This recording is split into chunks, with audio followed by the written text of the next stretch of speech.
आखिर कर्ण को क्यों मिले इतने श्राप? कर्ण की वीरता, साहस और दया भाव से तो हम सभी परिचित हैं। वो महाभारत के समय के सबसे महान धनुर्धरों में से एक था। कर्ण के पास जन्म से ही कवच और कुंडल थे, जो उसे उसके पिता सूर्य से प्राप्त हुए थे। कवच और कुंडल होने के कारण कोई भी कर्ण का वध नहीं कर सकता था। तब भी उसे युद्ध में पराजित होना पड़ा। ऐसा इसलिए हुआ क्योंकि कर्ण पर कई श्रापों का बोझ था। आज की इस वीडियो में हम कर्ण को मिले इन श्रापों के विषय में ही बात करेंगे। हम जानेंगे कि आखिर कर्ण को क्यों मिले इतने श्राप। स्वागत है दोस्तों आपका हमारे चैनल समय चक्र में।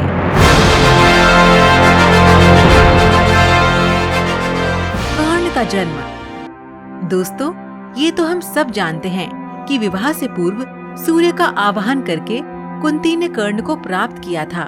लोक लज्जा के कारण उसे नदी में प्रवाहित कर दिया था। तब उस बालक का पालन पोषण एक सूत दंपत्ति ने किया था। बड़े होकर कर्ण महादानी कहलाया। इसका एक बेहतर उदाहरण इस प्रकार है। अर्जुन के पिता इंद्र को भय था कि यदि कर्ण के पास उसके कुंडल कवच रहे तो वो युद्ध में विजयी होगा। इसीलिए इंद्र ने ब्राह्मण का वेश धारण कर कर्ण की सबसे शक्तिशाली संपत्ति उससे दान में मांग ली।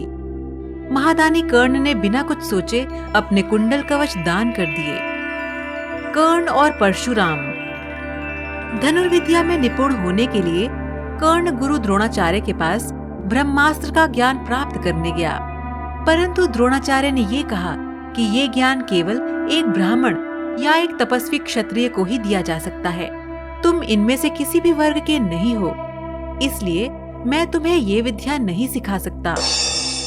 कर्ण को बहुत क्रोध आया। वो भगवान परशुराम से मिलने के उद्देश्य से महेंद्र पर्वत की ओर प्रस्थान कर गया।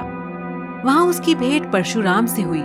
उसने परशुराम से स्वयं को ब्राह्मण बताकर ब्रह्मास्त्र का ज्ञान प्राप्त करने की इच्छा व्यक्त की। उसने बहुत समय तक परशुराम के आश्रम में रहकर अस्त्र शस्त्र का ज्ञान प्राप्त किया।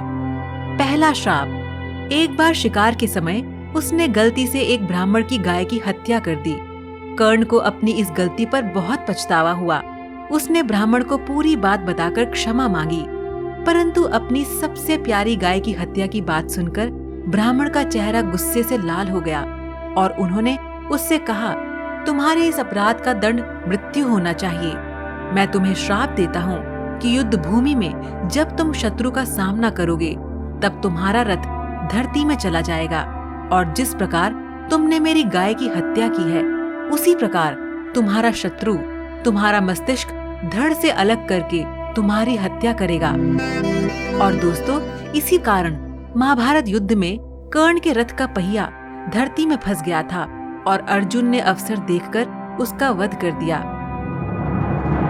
दूसरा श्राप। एक बार भगवान परशुराम वन में विश्राम के लिए रुके। तब कर्ण ने उन्हें अपना सिर उसकी गोदी में रखने के लिए कहा। जब परशुराम निद्रा में थे तब एक कीड़ा कर्ण के पैर पर काटने लगा। उसने इतना गहरा घाव कर दिया कि उसके पैर से रक्त निकलने लगा। परंतु गुरु की नींद में विघ्न न पड़े, इसलिए वो पीड़ा सहन करता रहा। जब रक्त की धारा परशुराम के चेहरे तक पहुंची तब वो नींद से जाग गए। जब उन्होंने इस कीड़े को कर्ण के पांव पर देखा तो परशुराम समझ गए थे कि इतनी पीड़ा कोई ब्राह्मण नहीं सहन कर सकता। कर्ण अवश्य ही क्षत्रिय है। कर्ण के सत्य बताने पर परशुराम ने क्रोधित होकर उसे श्राप दिया कि तुमने छल से मुझसे विद्या प्राप्त की है, इसलिए जब तुम भयानक स्थिति में होगे और जब तुम्हें शस्त्र विद्या की सबसे अधिक आवश्यकता होगी तब तुम उन शास्त्रों को प्रयोग करने वाले सभी मंत्र भूल जाओगे।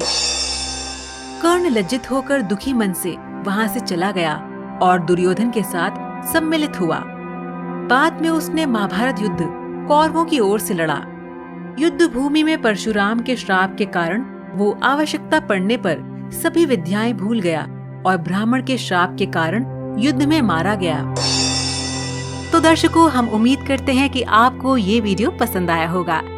जाने से पहले हमारे इस वीडियो को लाइक और शेयर करना ना भूलें और इसी तरह की और ज्ञानवर्धक वीडियोस देखने के लिए हमारे चैनल समय चक्र को सब्सक्राइब करना ना भूलें। धन्यवाद।